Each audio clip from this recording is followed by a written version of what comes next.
Nama saya Mita Anggreni Putri dengan nomor induk mahasiswa 2022 464 05052.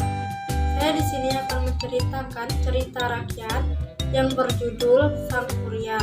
Hari Dayang Sumbi mempunyai anak yang bernama Sang Surya.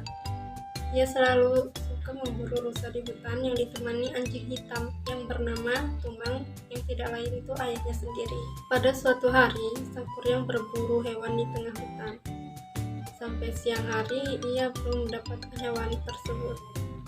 Saat dalam perjalanan pulang, ia melihat rusa yang berlari ke arahnya. Lalu Sang Surya berteriak kepada Tumang, "Tumang, ayo kejar rusa itu." Lalu si Tumang pun terdiam, dia tidak mau mengejar rusa itu. Sang Surya pun marah kepada Tumang. "Hei Tumang, kenapa kau tidak menuruti perintahku?" Sambil mengancam anak panah kepada Tumang. Lalu anak panah tersebut terlepas dan mengenai kepala si Tumang, dan anjing itu pun tewas. Lalu Sang Surya mengambil hati si Tumang untuk menyerahkan kepada ibunya untuk dimasak. Setelah menyantap hati si Tumang, Dayang Sumbi mengingat kembali si Tumang. Lalu ia menanyakan keadaan Tumang kepada Sang Surya. "Mana si Tumang? Bukannya Tumang pergi bersamamu?" "Maaf Bu, saya sudah membunuhnya." Dayang Sumbi pun marah kepada si Sang Surya karena telah membunuh ayahnya sendiri. "Apa katamu? Kamu telah membunuhnya?" Dayang Sumbi sambil memukul kepala Sang Surya sampai mengeluarkan darah dan meninggalkan bekas.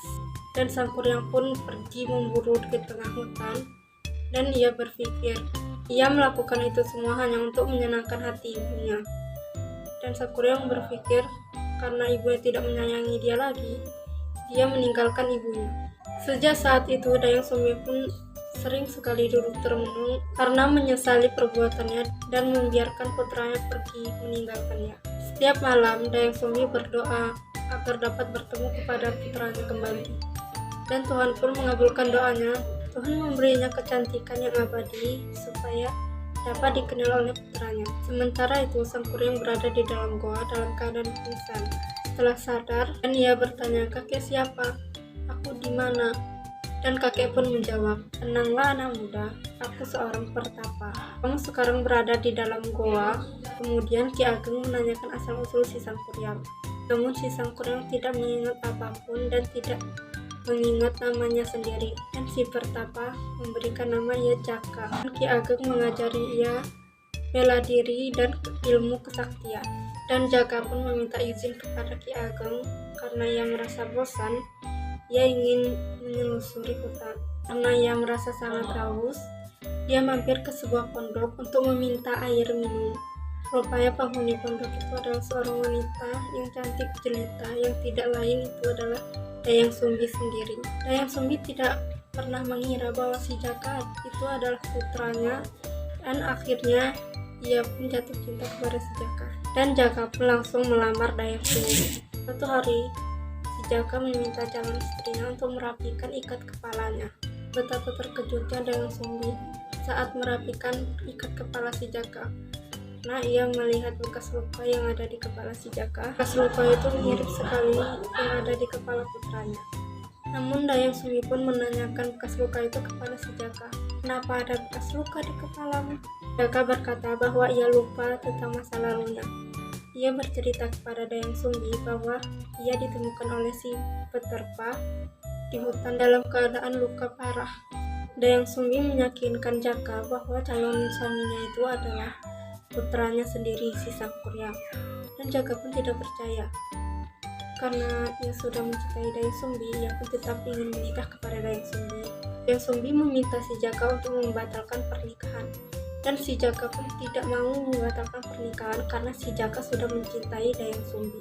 Dan Dayang Sumbi berpikir keras untuk membatalkan pernikahan tersebut. Dayang Sumbi memberikan 2 syarat kepada si Jaka, yaitu membuat danau dan perahu. Dengan waktu sebelum terbit fajar sudah selesai kedua syarat tersebut. Dan Jaka pun menyanggupinya kedua syarat tersebut. Dan ia mengajak teman-teman jinnya untuk membantu ia membuatkan danau dan perahu. Karena Dayang Sumbi merasa penasaran dengan proses pembuatan danau dan perahu, Dayang Sumbi melihat proses tersebut dan merasa terkejutnya Dayang Sumbi karena pekerjaan si Jaka membuat danau dari perahu itu hampir selesai. Karena Dayang Sumbi tidak mau menikahi putranya sendiri dan ia mau menggagalkan dengan cara meminta bantuan masyarakat untuk menggelar kain merah ke arah timur. Dan Dayang Sumbi menunggu lesu sampai ayam berkokok. Supaya Sang Kuryang berpikir bahwa hari itu sudah terbit fajar. Dan ia tidak berhasil memenuhi syarat tersebut.